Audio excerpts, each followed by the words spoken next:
Reid Hoffman is my friend and one of the key thought leaders in Silicon Valley, a member of the so-called PayPal Mafia, and a founder of LinkedIn. Reid is the leading proponent of bridge scaling, achieving rapid, non-linear growth to lead the market. According to Reid, the goal is not to scale for its own sake, but rather to scale to meet the unmet needs of humanity.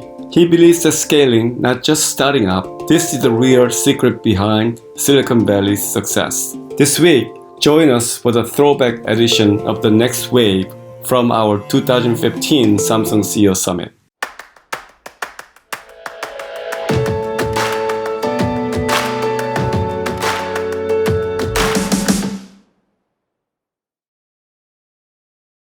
But first, really, thanks for coming today. Pleasure.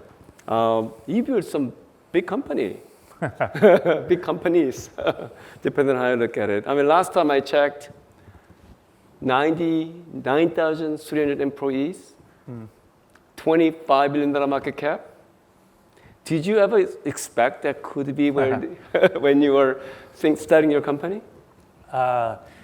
It was in the realm of possibility. I actually tend to be a little bit more of, many entrepreneurs when they start tend to think that it's, they have a high likelihood of getting to your highest possible watermark.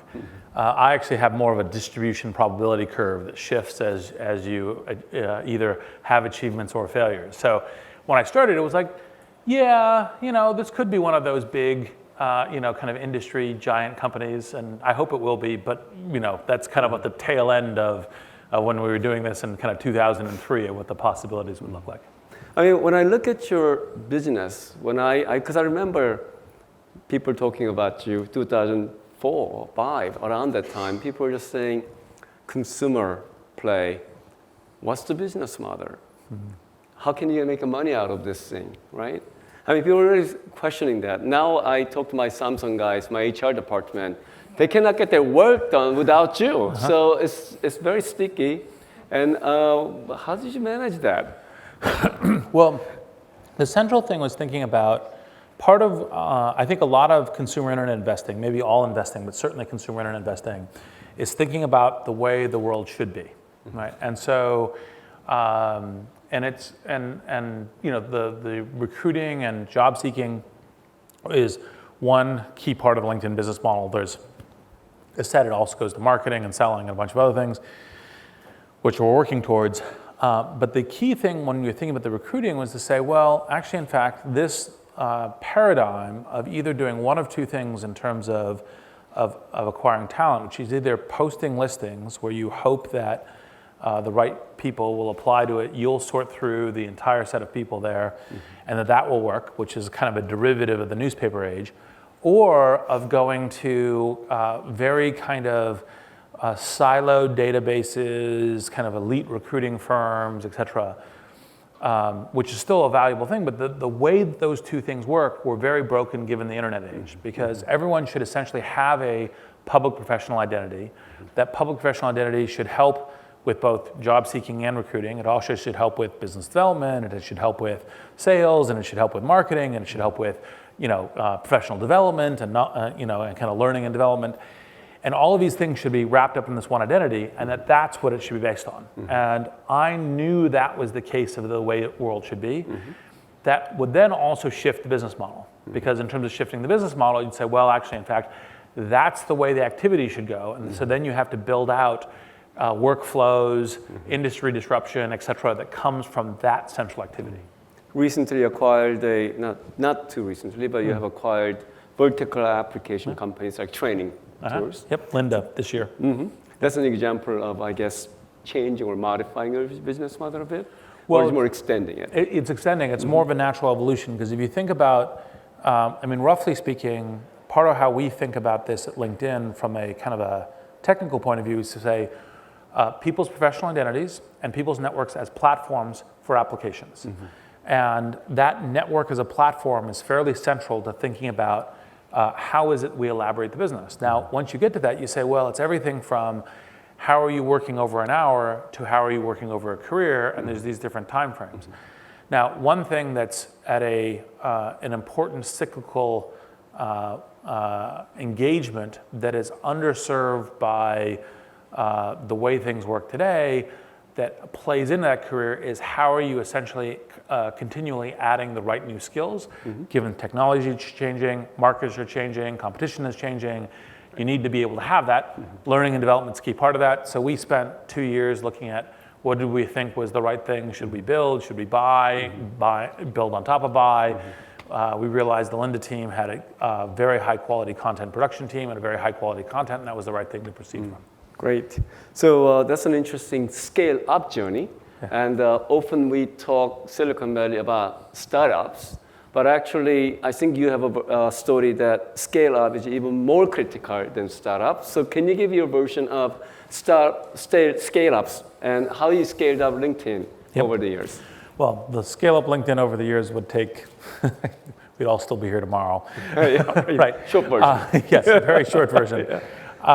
So roughly speaking, I'm teaching a class on this right now at Stanford called Technology-Enabled Blitzscaling. And the rough thing is that the secret of Silicon Valley is not just startups, it's actually scale-ups. And part of the reason why, if you do almost any analysis and you think about what are the unicorns, multi-billion-dollar companies, and how do they distribute across the globe, you end up with, depending on your analysis, anywhere between 50 and 70% of them in Silicon Valley. And that's pretty surprising when you consider there's roughly 7 million people here. So when you population index it, that gets really interesting. When you go to most Silicon Valley folks and you ask them, what is the reason that this is the case, they give you what was is an extremely important part and something that was very true 20 years ago, but is no longer as differentially true. They'll give you the story of startup. They'll say, well, there's technology universities, there's venture capital, there's a bunch of technology companies based here, there's a culture that doesn't have the fear of failing as much, and you put that all in the mix and you stir it up, lightning strikes, and you get Silicon Valley. And the thing about that it certainly has been true and is still differentially true about doing startups here.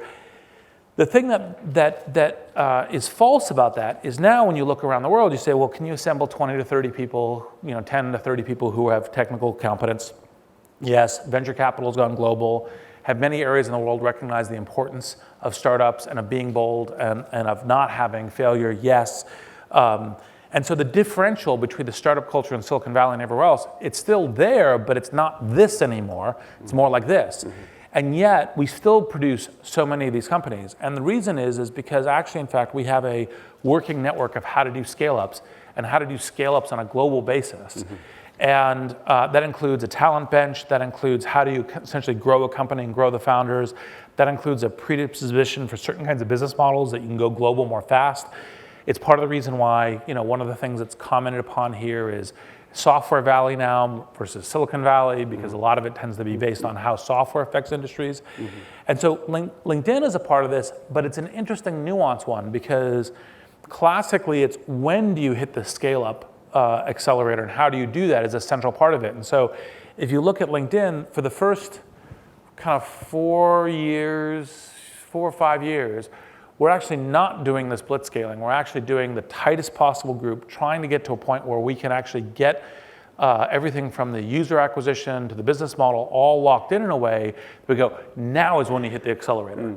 And that when of now is also, that decisioning is part of what Silicon Valley is pretty good at in terms of the network of how it plays. So we ran as kind of a classic, pretty thin software company, including launching our revenue products, until we got to this point where we said, okay, now this is in place. We have the product market fit. We have the fact that enterprise is ready for this. We have the fact that we're growing globally and can go globally very fast. And then at that point, you start moving from, kind of like when you're in this early phase, basically everyone's a doer, to moving from doers to managers and doers to managers and executives to executives with manager, and how you're building out that whole company and how you're transforming it in order to have a global reach is one of the things that is part of what the class is about. I'm also writing a book that probably will be published next year, but we have to finish the book first. But Very fascinating. Yeah. Obviously, the going through that scale-up phase, you need a different leadership. In fact, some point, I think you're about 400 people, you decided to bring CEO. Yep. And tell us more about this. Was it difficult to bring new person? Was it complementary? How did you manage the process? I'm sure a lot of CEOs in this room is interested in knowing about that process. Yep. So I wrote an essay that's on both LinkedIn and also on my, I collect the long essays on reidhoffman.org, so you can get more detail on either of those. Part of the old school, part of the blitzscaling Silicon Valley model was founder is the product genius, innovator, risk taker, gets the thing going, then you bring in gray hair and gray hair scales it. And that model's broken. And part of what the backdrop of that model was when you were talking about amongst a bunch of different VCs, and also said, no, just invest in founders who can take it the whole way. That old model doesn't work anymore, especially in the consumer enterprise, a little bit more murky. And actually, in fact, part of the reason I both did my strategy the way I did and why I wrote the essay was, the mistake was thinking that you're just hiring scale management. Hiring a CEO is hiring a late stage co-founder. And when you look at what a co-founder, it's somebody who is deeply tied to the mission of the company. Well, for example, they would basically choose to work here versus anywhere else, not because of salary, but because this is the mission they're aligned to. That they will adopt the moral authority mantle, because moral authority is partially given, but also partially adopted, because it's adopted as I am so committed to making this work that I will go and take those risks. I will take a risk by which I will go, I was wrong about that, because it's important for me to make this work.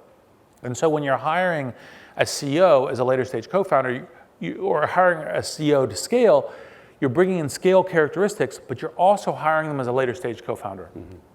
And so that was part of what I did. And then with the success of having done that with Jeff, I also tried to help add to the tool chest of Silicon Valley by writing an essay about how to think about it, so that as people are thinking about, like, how do I scale a company, what is the right thing to do, because it's not always the case that the founder who really brings you to a very necessary chunk is also the person who can scale it to 10,000 people, because I actually don't like managing. I like problem solving, products, business strategies, that sort of thing. The running an exec staff meeting is more or less a version of hell for me, right? But you know. So you knew what you like to do, Yeah.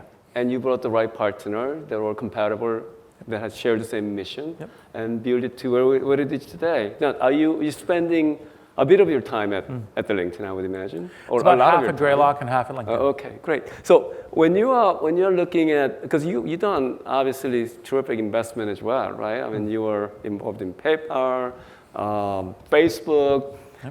These are not just small companies, right? I mean, it's just some terrific ones. So can you tell us so some of the people in this room are also investors, including our own team. What do you look when you're looking for the area of investment? So two categories. I always prefer the category where something is bold and different and new that I actually hadn't thought of, is not part of the current zeitgeist of Silicon Valley, and thinking through that is good. Because being contrarian and right is one of the ways that you get to most scale. So for example, when I started LinkedIn, most people thought it was idiotic, right? That was actually, in fact, a good sign in terms of it being contrarian and right. That is actually, in fact, the way that you, and then obviously, hopefully, in X years later, you're then an obvious essential utility part of the fabric as part of it. Now, the other one is when you say, well, but like if you're executing a search pattern, what kinds of things you search for? And the short answer is networks and marketplaces and platforms that can get to hundreds of millions of people. And you look at what are fundamental activities that people are engaged in, whether it's industry, individual activities, et cetera, that you say, well, if you reconfigure given the internet, where you have a notion of real identity, a network, an ability to do transactions, what are those things that actually, in fact, make the world substantially better? And so, for example, when the Airbnb founders were pitching me, they were one of the ones that I stopped 2 minutes into the pitch and said, I'm going to make you an offer to invest. Now let's just make the rest of this a working session. Right? Let's talk about how you're thinking about your reputation system. Let's think about how you're thinking about growth. Let's do all that. Because I understand how you're reconfiguring the world, and the world is much better that way. And this is the kind of business that can get there. All right, let's talk about a bit controversial topic.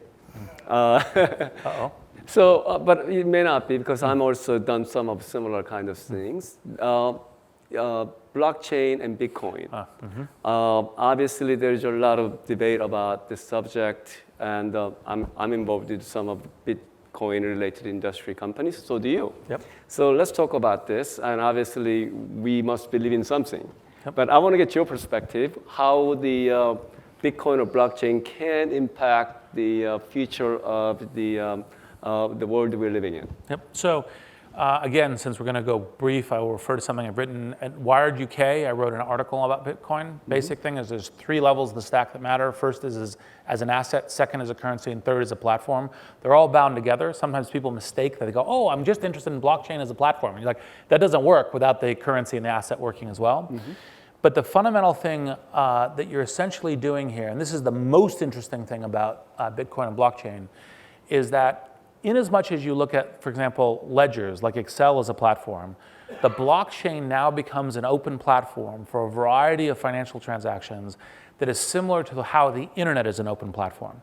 And that then means that you can unlock the power of software developers, innovators, many entrepreneurial companies, in order to get a set of applications that you wouldn't have conceived of, now transforming what is possible within financial applications. Because previously, that's been locked into essentially the credit card world with some, like bank transfers in Germany and other kinds of things, the way of doing that.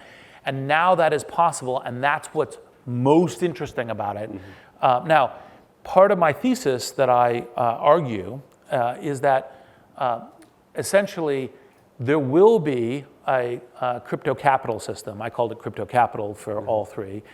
And it will either be Bitcoin or a Bitcoin derivative. Now, there's an argument in favor of Bitcoin, which is they're growing market share, number of wallets, a number of assets within that at a far thing that outstrips any other system. The argument in favor of something else is, well, maybe something will come along with a better design and a better feature and then supplant it. And there obviously could be more than one. But it's been, 500 years since the currency was born from Italy, I believe. Yeah. And this is a time for some new forms that are frictionless. Yep, for sure. And there will be a global crypto capital system for sure. Right. That's interesting for us all to remember as one of the messages tonight. Yeah. I mean, that's how it disrupts the world, I guess. I mean, today, if you're working from Philippines or Spain, and if you want to wire your money, it still costs a lot of money, right? Costs like 7 or 8, 9% fees. And in today's world, should that be the kind of things that we should look at? But that's one of the things that you looked at. And for example, with Bitcoin in a non-reversible electronic transaction is still is now the fastest way that you can transfer value, because a non-reversible, right? Yeah. And purely electronic. I can hand you some gold or something, but for electronic, in a non-reversible way, Bitcoin's still the fastest. I mean, I love DocuSign. In fact, we invest in DocuSign because of the convenience. But I think this blockchain thing could also then add a lot more value that are even cheaper and better and easier and probably safer in some ways. But a lot of controversy in this. Yep. I guess we'll watch how things develop. And intervene, but yes. Right. Yeah. So last question for you.